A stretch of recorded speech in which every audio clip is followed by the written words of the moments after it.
On ne change pas de sujet. La Guinée va célébrer l'an 66 de son accession à la souveraineté nationale ce mercredi. À quelques heures seulement de cette date commémorative, les réactions se multiplient, surtout chez certains cadres du pays. C'est le cas du directeur du cabinet du gouvernorat de la ville de Conakry qui soutient que tout est mis en œuvre pour marquer cette fête nationale. Mandela Keita et Sedouba Donascalo.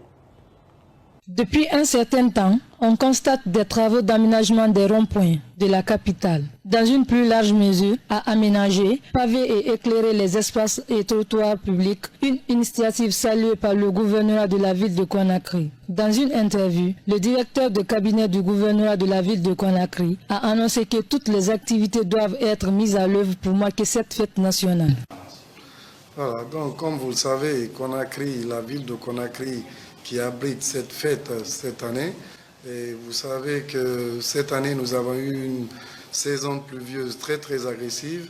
Et malgré cela, l'autorité de la ville de Conakry, en l'occurrence de Madame la gouverneure de la ville de Conakry, dès qu'on a eu un petit moment, a demandé à tout le cabinet et à l'ensemble de tous les cadres déconcentrés et décentralisés de la ville de Conakry de se mettre à l'œuvre et de fermer les bureaux, d'être sur le terrain afin que Conakry soit la ville la plus propre pendant ces fêtes qui s'annoncent juste à côté. Donc Conakry, on s'est mis dans la danse pour assainir Conakry, embellir Conakry et faire de telle sorte que Conakry soit vraiment la ville la plus aimable où il fait en tout cas bon vivre à l'occasion de cet anniversaire qui marque l'an 66 de l'indépendance de la République de Guinée.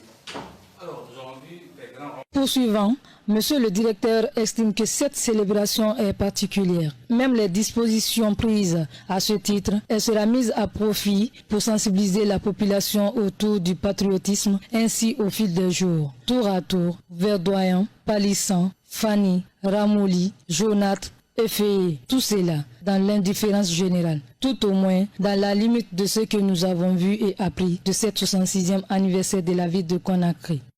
Voilà, donc justement, ça c'est, comme vous l'avez déjà constaté, ça c'est une activité d'ailleurs quotidienne que le gouvernorat fait pratiquement toute l'année puisque nous intervenons souvent dans le cadre de la sensibilisation, ainsi de suite, mais le message n'est toujours pas très bien reçu. Et aujourd'hui, vous venez arranger, embellir. Demain, il y a quelqu'un qui vient tout casser. Donc, face à cela, nous sommes en train vraiment de mettre toutes les dispositions en place, faire de telle sorte que vraiment rien ne soit touché jusqu'après ces fêtes.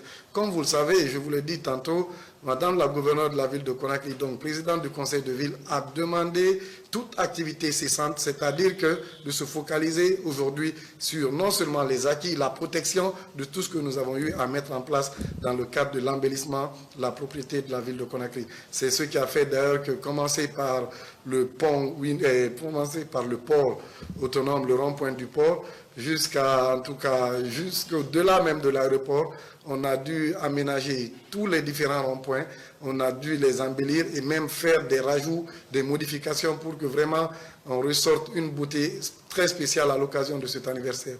Donc, commencer par également la place des martyrs.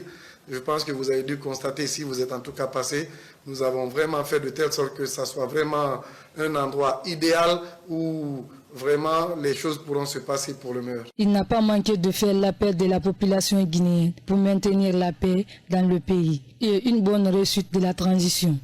À l'occasion de cette fête, moi je dirais que vraiment j'appellerai toute la population de la République de Guinée, et notamment en tout cas les populations de Conakry, n'est-ce pas, à la paix, à la quiétude sociale, à la cohésion. On ne peut pas parler de développement sans paix. Aujourd'hui, nous avons vu à peine à moins de 3 ans ce que nous sommes en train de faire aujourd'hui à travers le leadership, la clairvoyance du chef de l'État, le général de corps d'armée Mamadi Doumbouya. Moi, je pense que vraiment, on n'a pas besoin d'expliquer à quelqu'un d'autre puisque nous vivons ici tous. Donc, les choses sont concrètes et elles sont clairement visibles. Donc, aujourd'hui, faisons de telle sorte que nous fassions que cette transition soit une réussite et que nous nous mettons tous dans la danse pour accompagner le chef de l'État afin que finalement nous trouvons le bonheur pour les populations de la République de Guinée. Face à pareille aberration, réactiver le sens du suivi de l'évolution dans l'esprit des citoyens et des décideurs nous apparaît comme la solution idoine à adopter, une vertu qui permet de toujours bien planifier et mener à leur terme les projets de développement du pays.